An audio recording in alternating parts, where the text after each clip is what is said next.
स्वागत है। और आज हम बात करने वाले हैं राष्ट्रीय मेंस कम मेरिट स्कॉलरशिप का जो पेपर हुआ था 2022 में, यानी पिछले साल 26/11/2022 को इसका परीक्षा का आयोजन किया गया था। और इसका प्रीवियस ईयर वाला पेपर हम सॉल्व करेंगे और देखेंगे इसमें क्या क्या पूछा जाता है। और आज हम जो है सोशल साइंस सब्जेक्ट में क्या क्या पूछा गया था उसके पेपर को अब हम हल करेंगे, सारे सब्जेक्ट को, सारे प्रश्नों को, और देखेंगे कि सही उत्तर क्या हो सकते थे और इस बार उसकी तैयारी भी हो जाएंगी। तो चलिए देख लेते हैं इसके बारे में और ये इसका आपका कोड वगैरह मिल जाएगा। तो चलिए साइंस सेक्शन में चलते हैं। उससे पहले चलिए यहाँ पे देख लेते हैं कि क्या क्या पूछा जाता है। तो आपका इस प्रकार से पेपर होता है, यहाँ ऊपर आपकी दिखाई देती है योग्यता का आपका 90 नंबर का पेपर है और इसी प्रकार से शैक्षणिक योग्यता का भी 90 नंबर का पेपर रहता है।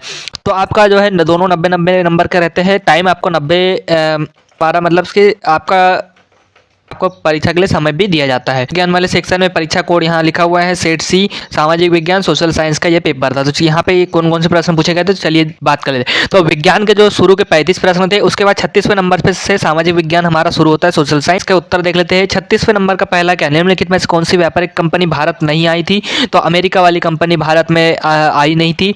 सन 1813 ईस्वी में कौन सा एक्ट पारित किया गया था। तो यहाँ पे चार्टर्ड एक्ट 1813 सन में पास किया गया था। 38वें नंबर का सन 1857 ईस्वी में स्वतंत्रता संग्राम में निम्नलिखित में से किसने भाग नहीं लिया। लक्ष्मीबाई ने भाग लिया, तात्या टोपे है, बहादुर शाह जफर और दिलीप सिंह। इसमें से देखना पड़ेगा कौन सा आपका सही आंसर होगा। तो दिलीप सिंह वाला ऑप्शन सही है यहाँ पे, क्योंकि उन्होंने कोई भाग इसमें नहीं लिया था। तो अगला प्रश्न है 39वें नंबर का, वंदे मातरम गीत की रचना किसने की है। वंदे मातरम किसके द्वारा रचित किया गया है। तो बंकिम चंद्र चट्टोपाध्याय इनका जो है सही आंसर हो जाएगा। इसके बाद है 40वें नंबर का, 1908 ईस्वी में बाल गंगाधर तिलक को गिरफ्तार करके कहाँ निष्कासित किया गया था। 40वें नंबर का ऑप्शन सी, तो बर्मा में भेजा गया था। इसके अलावा 41वें नंबर का ऑप्शन आपका क्या सही होगा। तो जर्मनी में 1907 ईस्वी में भारतीय ध्वज किसने फहराया। 1907 में किसने ध्वज फहराया था जर्मनी में। तो इसका 41 का ए, श्रीमती भिकाजी कामा।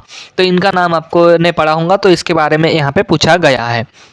इसके बाद अगला प्रश्न है 42वें नंबर का, जलियांवाला बाग हत्याकांड के समय पंजाब का लेफ्टिनेंट गवर्नर कौन था। तो यहाँ पे इसका D option, general O'Dwyer के नाम से जाना जाता है। जनरल ओ डायर ने यहाँ पे जो है उनके गवर्नर थे और उनके आदेश के द्वारा ही यहाँ पे जलियांवाला बाग हत्याकांड क्या हुआ था कि जलियांवाला बाग वहाँ पे बहुत सारे जो है इकट्ठा हुए थे हमारे की जा रही थी और वहाँ पे जो है इन्होंने बहुत सारे एक तरफ से चारों तरफ से घेर के बहुत सारी गोलियां बरसाई थी, जिसमें बहुत सारे हमारे भारतीय उनकी हत्या हुई थी। तो इसलिए इसे जलियांवाला बाग हत्याकांड के नाम से जाना जाता है। आपका प्रश्न है क्या है, इंग्लैंड में कानून बनाकर भारतीय कपड़े के आयात पे कब रोक लगाई गई थी। तो यहाँ पे 43वें नंबर का ऑप्शन ए ऑप्शन सही है, 1700 ईस्वी में, 1700 एडी में। मोहन एंग्लो ओरिएंटल कॉलेज की स्थापना किसने की है। मोहम्मडन एंग्लो ओरिएंटल कॉलेज की स्थापना किसने की है। तो इसका सर सैयद अहमद खां के द्वारा इसकी स्थापना की गई है। राजा राम मोहन राय द्वारा किस भाषा में समाचार पत्र प्रकाशित किया गया था। 45वें नंबर का बांग्ला भाषा का इसका सही आंसर हो जाएगा। इसके बाद 46 नंबर का, स्वराज मेरा जन्मसिद्ध अधिकार है और मैं इसे लेकर रहूंगा। ये किसके द्वारा ये वाक्य कहे गए थे, बात कही गई थी, ये आपको बताना है। तो 46वें नंबर का, सरदार बाल गंगाधर तिलक, लोकमान्य बाल गंगाधर तिलक के द्वारा यह नारा दिया गया था। और 47वें नंबर का, चंद्रशेखर आजाद का जन्म मध्य प्रदेश के किस जिले में हुआ था। तो मध्य प्रदेश के किस जिले में चंद्रशेखर आजाद का जन्म हुआ था। तो अलीराजपुर जिला यहाँ पे सही आंसर हो जाएगा, 47 नंबर का ये ऑप्शन। 48वें नंबर का, वायुमंडल के किस भाग में मौसम संबंधी परिवर्तन होते हैं। तो 48 नंबर का, क्षोभ मंडल वाला जो है ट्रोपोस्फेयर वाला ऑप्शन सही हो जाएगा। प्रश्न है 49 नंबर का, बी ऑप्शन सही हो जाएगा, लू। उत्तर भारत में गर्मियों में चलने वाली गर्म हवा को क्या कहते हैं, लू कहा जाता है। पश्चिम उत्तर भारत में चक्रवाती वर्षा किस ऋतु में होती है। चक्रवाती वर्षा किस ऋतु में होती है, इस प्रकार का प्रश्न बनाया गया था। तो शीत ऋतु में, विंटर सेशन। दीर्घ ज्वार कब आता है। तो 51 का बी, तो पूर्णिमा को, फुल मून डे पे। ग्रांड ट्रंक मार्ग किस देश में है। तो 52 नंबर का ऑप्शन यहाँ पे कहाँ है जी, जो है 52 नंबर का इंडिया में है, ग्रांड ट्रंक रोड। इसके बाद 53 नंबर का ऑप्शन है, किस प्रक्रिया द्वारा चट्टानों के टूटे पदार्थ अपने मूल स्थान पर संग्रहित होते हैं। तो यहाँ अपक्षय। और इसके अलावा किस फसल के लिए प्रेरी के मैदानों को संसार की रोटी की दलिया कहा जाता है। प्रेरी के मैदानों को संसार की रोटी की दलिया कहा जाता है। 54 नंबर का ऑप्शन आपका सी हो जाएगा, गेहूं वहाँ पे उत्पादन के लिए। इसके बाद है दक्षिण अमेरिका में पाई जाने वाली सबसे हल्की लकड़ी का क्या नाम है। दक्षिण अमेरिका में पाई जाने वाली हल्की लकड़ी, lightest would of south America. 55 number का ऑप्शन यहाँ पे जो है ए ऑप्शन सही है, वालसा। और इसके अलावा बालपेराइजो बंदरगाह कहाँ स्थित है। बालपेराइजो बंदरगाह कहाँ स्थित है। 56 नंबर का ऑप्शन आपका चिली में, तो यहाँ पे पहला ऑप्शन सही हो जाएगा। 57 नंबर का प्रश्न, ऑस्ट्रेलिया महाद्वीप के बीचों बीच से गुजरने वाली मुख्य अक्षांश रेखा खालिस्तान है। तो 57 नंबर का ऑप्शन आपका सी है, मकर रेखा गुजर रही है, कैप्रिकॉर्न। और इसके अलावा एल्यूमिनियम किस धातु से बनाया जाता है। तो एल्यूमिनियम किससे बनाया जाता है, बॉक्साइट अयस्क से बनाया जाता है। और किन धाराओं में इसके मिलने से न्यू फाउंडलैंड के निकट घना कोहरा छा जाता है। 59 का सी ऑप्शन है, गल्फ स्ट्रीम और लेब्राडोर जलधारा। संविधान में कितनी भारतीय भाषाओं को अधिसूचित किया गया है। 60 नंबर का ऑप्शन सी, 22 भाषाओं का। निशास्त्रीकरण क्यों आवश्यक है।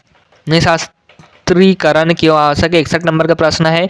तो ए ऑप्शन, विश्व शांति स्थापना के लिए। लोकतंत्र जनता का जनता के लिए और जनता के द्वारा शासन है। यह कथन किसका है। लोक of the people, by the people and for the people.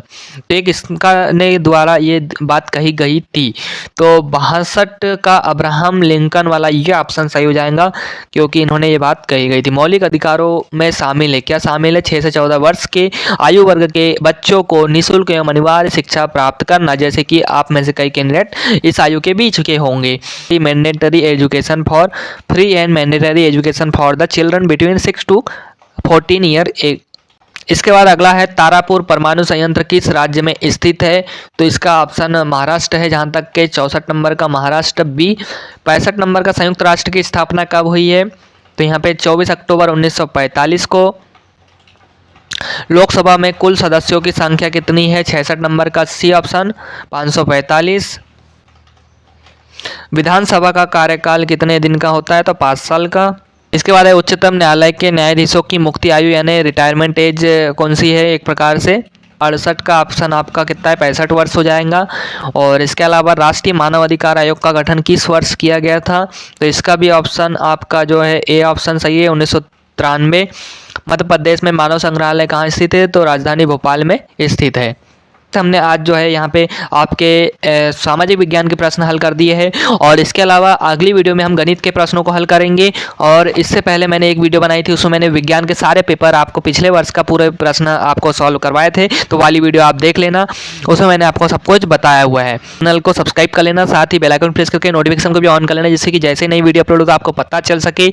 और इसके अलावा मैंने एक प्लेलिस्ट बना दी है, इस सारी वीडियोज़ को आपको एक ही जगह पर आपको मिल जाएंगी।